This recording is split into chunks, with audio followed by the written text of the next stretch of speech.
नमस्कार। आज हम बात करेंगे कि ठंड में कैसे प्रिवेंट करें वैस्कुलर डिजीजेस से अपने आप को। ये 5 पॉइंट्स के अंदर ही पूरा वीडियो हम डिस्कस करेंगे, जिसको आप अलग अलग टाइमलाइन में भी जाके देख सकते हैं। पहला जो है उस पर हम बात करेंगे ब्लड प्रेशर, दूसरा हम बात करेंगे डिहाइड्रेशन पे, तीसरा बात करेंगे रेगुलर फिजिकल एक्टिविटी या वार्म अप बिफोर एक्सरसाइज की इम्पोर्टेंस पे, चौथा क्या खाएं कि इन डिजीज से बच पाएं यानी कि डाइटरी हैबिट्स, और 5वें नंबर पे हम बात करेंगे रेस्पिरेटरी इन्फेक्शन से। तो देखते रहिए, वीडियो को अंत तक देखिएगा, हो सकता है आपको काफ़ी लाभ हो इस वीडियो के बाद। सर्दी होते ही हमारा जो ब्लड प्रेशर होता है वो बढ़ना शुरू हो जाता है। क्या होता है कि जैसी ठंडी होती है वैसे ही जो नसें हैं उनमें सिकुड़न आती है। और सिकुड़न क्यों आती है? क्योंकि बॉडी का एक नेचुरल मैकेनिज्म होता है जिससे कि वो हीट को बाहर जाने से रोकती है। एंड उस नेचुरल मैकेनिज्म की वजह से वो क्या करती है, नसों में सिकुड़न, नैरोइंग क्रिएट करती है।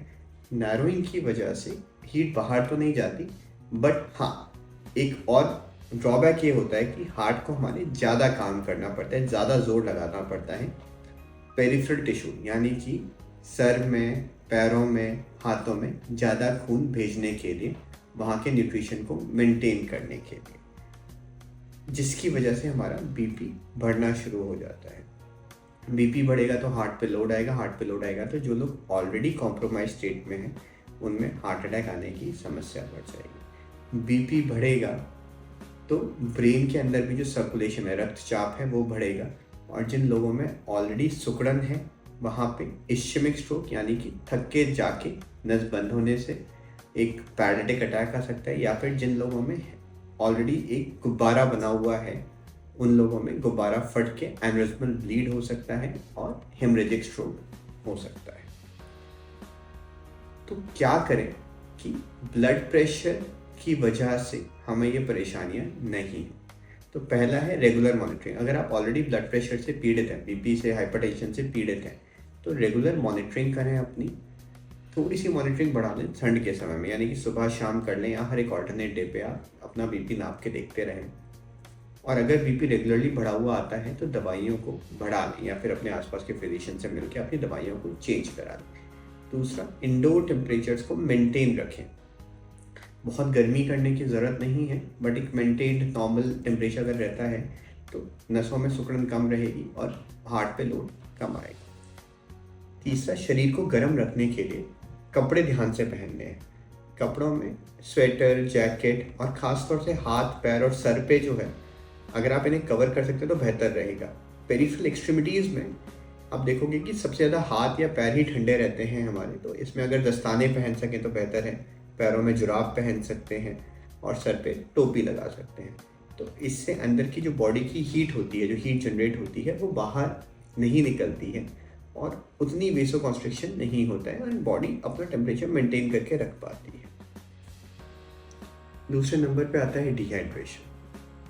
पानी की कमी की वजह से सर्दियों में खून गाढ़ा हो जाता है, थिकर एंड स्टिकियर बोलते हैं हम अपनी भाषा में, जिसकी वजह से जहाँ पे पहले से डिजीज़ होता है वहाँ पे थक्के बनने की क्षमता या चांसेस बढ़ जाते हैं। डिहाइड्रेशन क्यों होता है सर्दियों में? उसके मुख्य कारण है, एक तो हम पानी कम पीते हैं, दूसरा हमारे जो डिहाइड्रेटिंग ड्रिंक्स हैं उसका सेवन बढ़ जाता है, जैसे चाय, कॉफ़ी हर कोई ज़्यादा पीना शुरू कर देगा। सर्दियाँ हैं, थोड़ी गर्मी आएगी शरीर में, ये सोच के। जो लोग अल्कोहल पीते हैं वो अल्कोहलिक ड्रिंक्स का सेवन बढ़ा देते हैं अक्सर सर्दियों में। और जो लोग कार्बोनेटेड ड्रिंक्स पीते हैं, जैसे कोला हो गई, वो लोग कार्बोनेटेड ड्रिंक्स का सेवन बढ़ा देते हैं। अब ये तीनों ही प्रकार के जो ड्रिंक्स हैं ये डिहाइड्रेटिंग ड्रिंक्स हैं। इससे क्या होता है, हमारा पेशाब ज़्यादा बनता है और ऐसा हमें लगता तो है कि हमने पानी को पी लिया, ये ड्रिंक्स ले ली, कार्बोनेटेड ड्रिंक्स और बेवरेजेस ले लिए, सारी चीज़ें ले ली, बट अल्टीमेटली हमारा ब्लड वॉल्यूम जो है वो कम हो रहा है क्योंकि हम पेशाब ज़्यादा जाएंगे, शरीर से पानी ज़्यादा निकलता है। तो अगर आप चाय कॉफ़ी पीते हैं तो थोड़ी बहुत मॉडरेशन में पीते रहिए, या अल्कोहल लेते हैं थोड़ा बहुत मॉडरेशन में चलता है, बट साथ में अपना एक्टिव वाटर इनटेक को बढ़ाना है, जो कि क्लियर लिक्विड्स हो सकते हैं, कोकोनट वाटर हो सकता है, ORS हो सकता है, थोड़ा बहुत वार्म वाटर हो सकता है, एंड कम से कम 2 से 3 लीटर पानी पीना ही पीना है। ठंड में तीसरी परेशानी होती है फिजिकल एक्टिविटी। हर किसी का मन करता है भैया ठंड है, रज़ाई ले आओ, आराम से बैठा जाए, चाय पकौड़ी खाया जाए, टीवी देखी जाए एंड ज़्यादा हिलना डुलना नहीं पड़े। इससे क्या होता है कि ब्लड सर्कुलेशन जो होता है वो हमारा स्लो हो जाता है एंड जब खून रुकेगा कहीं पे तो वहाँ थक्का बनने के चांसेस बढ़ जाएंगे। तो क्या करना चाहिए? बेस्ट ये रहता है कि आजकल स्मार्ट वॉचेस का चलन है, हर कोई, हर दूसरा इंसान आपको स्मार्ट वॉच पहनता हुआ दिखेगा, तो उसको थोड़ा काम पे लगाइए और कोशिश करिए दिन में 5 से 10,000 स्टेप्स करनी ही करनी है। अब वो स्टेप्स आप घर के अंदर भी कर सकते हैं, घर के बाहर भी कर सकते हैं। जो लोग अफोर्ड कर सकते हैं वो एक ट्रेडमिल खरीद सकते हैं या उसे इंक्लाइन करके उस पर चल सकते हैं, या फिर अंदर ही घर में धीरे धीरे करके टहल के भी अपनी स्टेप्स को पूरी कर सकते हैं। साथ में जो लोग जिम जाते हैं उनके लिए क्या इम्पोर्टेंट है कि भाई फिजिकल एक्टिविटी आप कर तो रहे हो, होता क्या है आप जाते हो, ठंड से जाओगे, सीधा जिम में जाओगे, हैवी एक्सरसाइजेस करना शुरू कर दोगे तो उसमें भी आपकी मसल इंजरी और वैस्कुलर इंजरी होने के चांसेस बहुत बढ़ जाते हैं। तो आपको बॉडी का एडिक्वेटली पहले वार्म अप करना है। जब बॉडी अच्छे से वार्म अप हो जाए, चलने के बाद 10-15 मिनट लाइट एक्सरसाइज के बाद, तब आप हैवी एक्सरसाइजेस करिए। उसके बाद ही आप अपने ऊपर की जैकेट को हटाएं या जो आपका इनर वेयर, जिम वेयर है उसको पिक्चर में लाएं। उससे पहले जैकेट पहन के हल्की हल्की वार्म अप करें। चौथे नंबर पे आती है हमारी डाइटरी चेंजेस। जैसे जैसे सर्दी होती है वैसे वैसे आप देखोगे कि घी का सेवन बढ़ता है, हैवी खाने का सेवन बढ़ता है, और हम ये ध्यान नहीं देते कि भाई हमारा वजन जो है वो भी बढ़ता जा रहा है, क्योंकि ऊपर से हम लोग वार्म क्लोथ्स पहन रहे होते हैं, हैवी क्लोथ्स पहन रहे होते हैं, तो कहीं ना कहीं वो शेप जो चेंज होती है शरीर की वो दिखनी बंद हो जाती है।